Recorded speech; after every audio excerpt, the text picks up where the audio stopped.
Bonjour à toutes et à tous, c'est Stéphane pour la chaîne Foilier. Je vous remercie de me retrouver. J'avais pas spécialement prévu de reprendre la parole si vite sur la chaîne, mais l'actualité fait que. Avant-hier, le 1er juin 2022, on a eu la conclusion du procès qui opposait Johnny Depp à Amber Heard. Pour rappel, c'est Johnny Depp qui portait plainte pour diffamation à l'encontre d'Amber Heard. Si vous pensez que la conclusion de ce procès, qui a abouti au fait que Amber Heard avait diffamé et donc devait beaucoup d'argent à Johnny Depp, et que cette conclusion signifie qu'il n'y a pas eu de violence, que Amber Heard a menti, écoutez, je suis très content que vous soyez ici sur cette vidéo parce que c'est pas du tout ça ce qui s'est passé. J'avais énormément de façons d'aborder, de trouver un angle à cette vidéo-là. Au départ, j'avais choisi quelque chose d'assez exhaustif où j'allais reprendre ce qui s'était passé semaine par semaine, jour par jour. Même il y a des articles qui ont fait ça et c'était pas mal parce qu'on avait les déclarations, etc. Et finalement, en fait, c'est pas ça qui compte, je pense. Ce qui compte pour moi, c'est de montrer comment les hommes peuvent utiliser la justice patriarcale pour s'en tirer, quoi qu'il arrive. Parce que c'est ça qu'il y a derrière cette affaire-là, une affaire de manigance qu'il faut dénoncer, mais qui est déjà dénoncée. Hein. Je ne suis pas le premier à le faire. Mais bon, voilà, je voulais revenir sur certaines choses. Donc, la vidéo de la conclusion du procès, la voilà. Trouvez-vous que M. Depp a prouvé tous les éléments de la diffamation? Réponse oui. Donc première question qu'on avait posée au juré, est-ce que M. Depp a prouvé, qu'on soit très précis sur les termes, que M. Depp a prouvé tous les éléments de la diffamation? a prouvé tous les éléments de la diffamation. Donc il faut absolument qu'on comprenne bien ce que c'est que la diffamation. La diffamation, c'est pas une dénonciation calomnieuse, ça n'est pas la même chose. Donc on commet un délit de diffamation quand on tient des propos qui portent atteinte à l'honneur ou à la considération d'une personne, dès lors que cette personne est nommément désignée ou clairement identifiable. Important, parce que ça, on va revenir dessus. Peu importe le mode de communication. Mais on est mis hors de cause si on peut apporter la preuve de la véracité des propos, d'accord? On est mis hors de cause si on arrive à apporter la preuve de la véracité des propos. C'est tout ce dont il a été question là durant ce procès-là. Rien à voir avec la dénonciation calomnieuse, ou alors là, vous accusez quelqu'un d'une chose qui peut entraîner des sanctions, alors que vous savez pertinemment que les allégations sont inexactes. Ce n'est pas la même chose. Elle a été jugée pour diffamation. Ensuite. Réponse oui. M. Depp a-t-il prouvé que la déclaration a été faite ou publiée par Mme Heard? Réponse Alors, oui. Voilà, il a pu prouver que c'était bien Amber Heard qui avait diffamé. On va revenir là-dessus également. La déclaration concernait-elle M. Depp? Réponse oui. Est-ce que la déclaration qui avait été faite par Amber Heard concernait M. Depp? Est-ce qu'il était clairement identifié Johnny Depp dans la déclaration? Le juré estime que oui. La déclaration était-elle fausse? Réponse oui. Et donc, est-ce que la déclaration était fausse? Réponse oui, sous-entendant, donc Amber Heard n'a pas pu prouver ce qu'elle avançait. Il y a eu un soutien, on va dire, massif pour Johnny Depp. Largement massif. J'ai l'impression qu'en dehors des milieux féministes, ça n'a pas existé. Je suis plutôt rassuré parce que parmi les comptes que je suis sur les réseaux sociaux, Twitter, Instagram, même les comptes LipFem qui sont les premiers à venir vous emmerder, là, les rats de femme, avaient l'air quand même de soutenir aussi globalement Amber Heard. J'étais plutôt content par rapport à ça, mais c'est tout. Hein. Autrement, l'adhésion était massive par rapport à Johnny Depp. Il y a une sorte de tabloïsation de la justice, comme j'en avais rapidement parlé dans le premier Masque Mag. Le prochain aura lieu 3e semaine de juin, je vous donnerai vite la date. Et voilà, la preuve en est, quand on regarde un peu les commentaires de la vidéo, c'est relativement difficile à lire. Regardez, là, il y a écrit « Il n'y a pas suffisamment d'argent dans le monde qui peut rembourser les dégâts physiques et moraux d'une telle affaire. Johnny Depp, le monde a besoin de ton talent et de ton travail.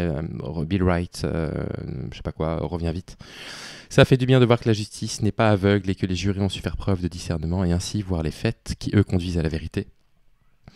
Personnellement, je ne connaissais pas cette dame car je vais rarement au cinéma, mais je suis tombé sur ce procès sur YouTube par hasard dès le début.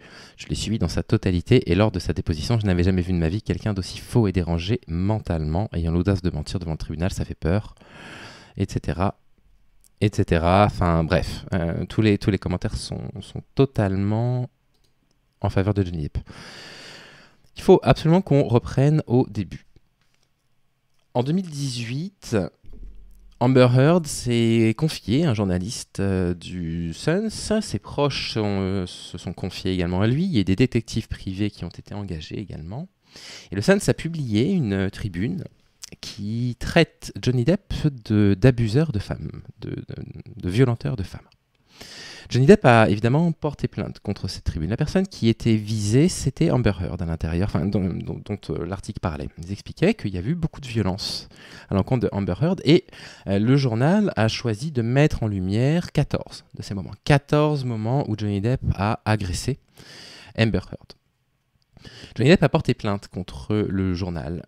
En Angleterre, ces plaintes, elles ne sont quasiment jamais gagnées par les tabloïds. Les tabloïds sont toujours condamnés, un peu comme en France d'ailleurs, pour violation de la vie privée, etc. Donc on s'attendait tous à ce que, cette fois encore, le juge donne raison à l'acteur et non pas au tabloïd, comme ça se fait systématiquement. Eh ben non, figurez-vous qu'il perd son procès, Johnny Depp. Très surprenant. On ne s'y attendait pas. Il est décrit en mari violent par le Suns, il attaque le Suns pour diffamation et il gagne son procès. Pourquoi il gagne son procès? Donc, vous irez lire les articles si jamais ça vous intéresse. Mais parmi les choses importantes à savoir, il faut comprendre que le Suns, regardez, avait invoqué 14 épisodes de violence qui avaient été contestés. Et le juge, qui s'appelait le juge Nicole, a examiné en détail ces 14 épisodes et les preuves qu'il y avait de ces 14 faits de violence. Et il a estimé que ces preuves-là étaient suffisantes pour pouvoir appeler ça effectivement pour que le Suns ait le droit de dire qu'il est un agresseur de femmes. Voilà.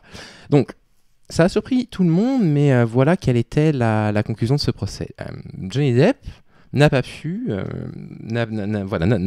été finalement reconnu coupable d'agression dans le cadre conjugal, de violence conjugale. Le tabloïd a en sa possession suffisamment de preuves pour affirmer 14 moments de violence conjugale. Quand on s'intéresse à cette affaire-là, vous verrez, il y a des articles que je vais vous mettre en description, c'est écrit dedans, il y a eu plus de faits de violence. Mais ces 14-là, ils ont réussi à le prouver.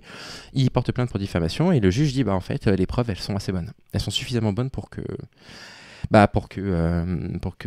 vous soyez condamné. Enfin, pour que le journal ait le droit de dire que vous battez des femmes. Concrètement, on a des preuves que vous battez des femmes. Bon, bien entendu, Johnny Depp, comment on appelle ça? Je vais y arriver. Il fait appel de cette décision-là. Alors, je me souviens encore des articles. À ce moment-là, quand on apprend qu'il voulait faire appel, tout le monde a dit la même chose. Le procès va être réouvert assez rapidement. Ils vont mandater un autre juge. Ça va être ouvert assez vite parce que le juge qui va reprendre l'affaire, il va être assez médiatisé. Vous vous doutez bien, quand vous êtes le juge d'une affaire comme celle d'une personnalité comme Johnny Depp, vous êtes un peu mis en avant. Donc voilà, toutes les conditions étaient réunies pour que le dossier soit réouvert en Angleterre. Et à la surprise générale, donc en fait, un autre juge a été mandaté, s'est emparé du dossier, a regardé un petit peu le dossier et en fait a réalisé que en fait, les preuves étaient bien suffisantes et qu'il n'y avait aucune raison de réouvrir le procès. C'est-à-dire qu'un deuxième juge en Angleterre s'est dit, on va voir effectivement s'il y a une raison valable pour pouvoir ouvrir le procès. Peut-être que les preuves n'étaient pas valables, etc. Et si, les preuves étaient valables. Donc, la condamnation, l'accusation du Suns tenait. Elle tenait bien. Et Johnny Depp n'a pas pu la casser. Ce qui signifie quoi? Ça signifie qu'il n'y a plus de recours possible. À partir du moment où on vous refuse d'aller en appel, l'échec face au tableau et son épouse, Amber, est définitif. Voilà. À partir du moment où on vous refuse de réouvrir un dossier, c'est terminé. La première décision de la justice tient. Donc là, qu'est-ce qui s'est passé? À partir de là, il y a eu un petit retour de bâton pour Johnny Depp. Il est condamné par un tabloïd, il est accusé par un tabloïd d'abuser son ex-compagne, de violenter son ex-compagne. 14 faits qui lui sont reprochés sont reconnus comme ayant été prouvés. Il n'arrive pas à ouvrir le dossier en rappel puisqu'un deuxième juge qui s'empare du dossier dit non, en fait, les preuves, elles sont valables. Donc on ne réouvre pas de procès.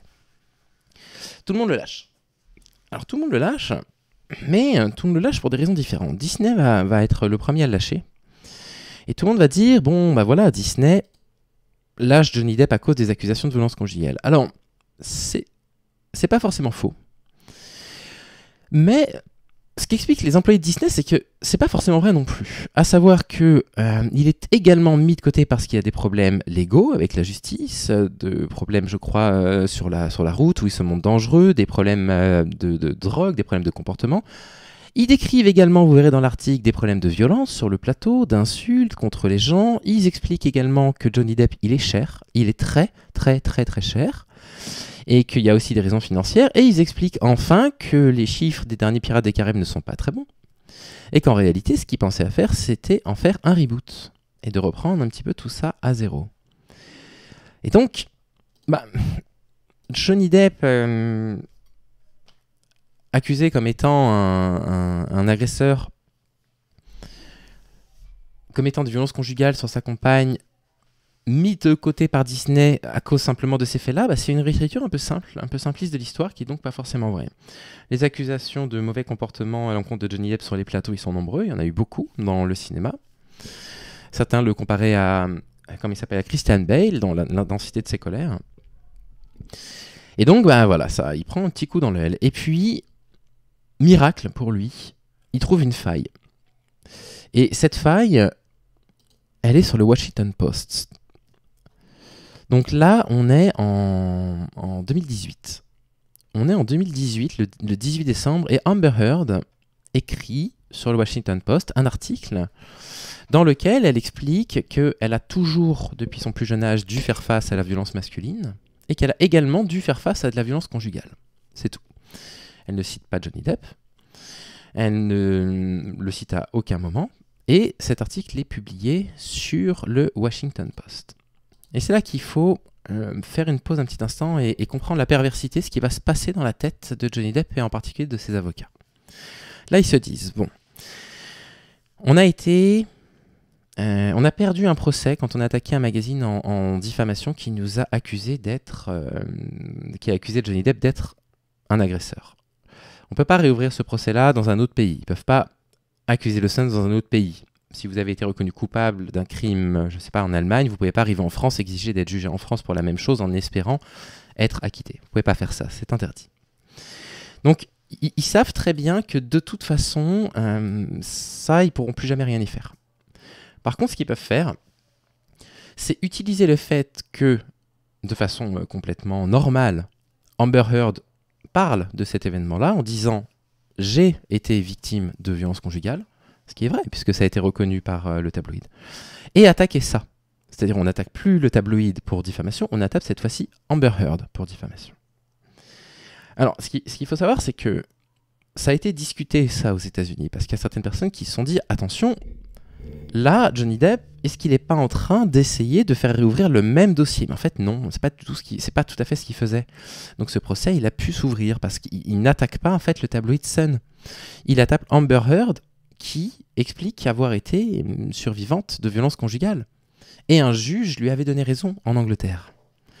Et donc voilà, Johnny Depp va dire, cet article-là, c'est à cause de ça que je ne travaille plus. Voilà, vous voyez, ça me coûte de l'argent, ça m'a coûté 20 millions de dollars pour mon rôle avec Pirates des Caraïbes. Disney a ensuite déclaré qu'ils n'avaient encore jamais fait de proposition financière à Johnny Depp, donc il ne savait pas concrètement combien il a perdu par rapport à ça. Et donc le procès s'ouvre. Le procès se réouvre. Et là, c'est exactement le même procès qu'il y a eu contre le tabloïd Sun, finalement. Il faut que la personne qui accuse d'agression physique démontre que l'agression physique a réellement eu lieu. Alors, c'est pas facile. Pas facile, figurez-vous, de prouver que vous avez subi une agression. Surtout que le temps passe de plus en plus. Là, on est quand même 4 ans après le procès en Angleterre. Et donc, il y a eu quelques différences entre ce procès-là et le procès en Angleterre. La première différence, c'est que ce n'est pas un juge qui donne son verdict. Là, aux États-Unis, c'est un jury. Donc, un jury composé de jurés, 5 hommes et 2 femmes. Ce serait quand même un peu plus malin de choisir plutôt des femmes quand on traite de violence conjugale. Mais bon, peu importe. Donc, les avocats ne vont pas s'adresser au même type de personnes. Comprenez bien ça. Ça fait quand même un grand changement. Par exemple, je vous donne un exemple très simple. Un exemple très très simple. Amber Heard a décrit, parmi les 14 cas de violence qui ont été confirmés par le juge en Angleterre, à un moment donné où elle a été défigurée, elle a utilisé du maquillage. Et puis on lui a demandé quelle était la marque de maquillage qu'elle avait utilisée. Puis elle a répondu une marque de maquillage. Et puis cette marque de maquillage, en l'occurrence, n'était pas sortie, je crois, au moment où elle avait été agressée. Et donc, les avocats ont dit « Ah, vous voyez très bien que, en fait, vous inventez puisque vous n'êtes même pas capable de pouvoir construire un mensonge correctement. » Alors j'aime autant vous dire que pour en avoir parlé avec ma pote, ce genre d'argument devant un professionnel de la loi, du droit en particulier, ça passe pas. Le professionnel du droit, il est formé avec ça, il va dire écoutez, ça c'est irrecevable. Vous savez très bien quand on subit une agression, on n'est pas suffisamment conscient. Ça a été évoqué. Les moments traumatisants dans une vie sont des moments où on peut créer des faux souvenirs. Ça a été étudié. Je parlerai d'une étude si jamais ça vous intéresse, où on demande à des personnes qui ont clairement vu une voiture rouge de dire qu'ils ont vu une voiture bleue. Et on les met sous détecteur de mensonges. Et dans certaines conditions, les conditions un petit peu traumatisantes, ils finissent par dire oui, vous avez raison, en fait c'était une voiture bleue, alors qu'ils ont vu une voiture rouge. Et au détecteur de mensonges, le détecteur de mensonges ne perçoit pas que c'est un mensonge. Donc on arrive à créer un faux souvenir aux gens dans les situations un peu traumatisantes. Donc, je vous parlerai de ça une autre fois si ça vous intéresse. Donc voilà, le problème c'est que cet exemple-là avec le maquillage n'a pas été dit à des professionnels du droit. Ça a été dit à un juré, à des jurys, à un jury composé de jurés, je vais y arriver. Et comprenez la différence. Vous avez l'avocat d'Amber Heard qui s'est jeté sur le truc pour dire attendez, ça n'a rien à voir. Évidemment qu'elle s'est trompée, mais c'est trop tard. C'est trop tard. Les 7 personnes qui composent le jury, ça y est, ils ont dans la tête un avocat qui parle de façon très nette, très franc, et qui arrive et qui dit vous, juré, quand il vous arrive quelque chose, vous vous en souvenez clairement. Vous vous rappelez d'où est-ce que vous étiez pendant le 11 septembre, je crois que c'est ça qu'il avait dit au jury à ce moment-là. Et forcément, ça instille le doute dans leur tête. Vous comprenez, c'est eux qui prennent la décision finale. Ça, c'est la première différence fondamentale. Et la deuxième différence fondamentale par rapport au premier procès, c'est que Johnny Depp, après avoir été accusé par le tabloïd Sun d'avoir agressé des femmes, il a beaucoup perdu. Effectivement, il a perdu le rôle dans Pirates des Caraïbes, il a perdu son rôle de Grindelwald dans Les Animaux Fantastiques, etc. Et donc, il y avait un facteur empathie à jouer. Alors que c'est un agresseur, il a été reconnu comme tel par la justice anglaise à 2 reprises, enfin à 1 reprise et demie, vous avez compris. Et ça, c'est puissant. Et ça, c'est très puissant, et ils en ont beaucoup joué. Beaucoup joué. Et ils ont joué de l'empathie du jury, parce qu'encore une fois, on ne s'adressait pas à des professionnels de la loi, on s'adressait à des jurés. Et donc, c'est très facile de pouvoir manipuler des jurés. Ça l'est beaucoup moins avec un juge, un avocat général, un procureur qui savent exactement où ils vont. Pourtant, il y a eu beaucoup de choses. Ça, c'est un article du Guardian qui est très bien. Lisez-le, il est en anglais, je l'ai fait traduire. Mais pourtant, Amber Heard, qui ne pouvait plus prouver qu'elle avait été battue à ces moments-là précis, donc elle a ressorti ce qu'elle a pu ressortir, comme par exemple des SMS disant « je vais baiser son cadavre brûlé après pour m'assurer qu'elle est vraiment morte ». Ou alors elle décrivait sa femme comme un marché aux poissons puants, etc., etc. Donc ça a été présenté au jury. Ce qui a été présenté au jury également, c'est une vidéo assez terrifiante de Johnny Depp, je vais vous la montrer tout de suite, qui était à ce moment-là alcoolisé et qui fait vraiment très peur là, Amber Heard, c'est assez impressionnant. Donc, je vais vous donner mon opinion sur la vidéo juste après.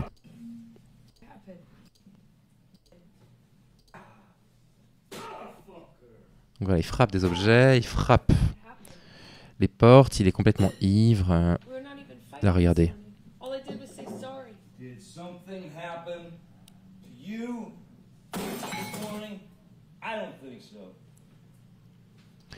Bref, je vous laisserai la découvrir à la fin. Elle a un peu peur d'être violentée, la pauvre.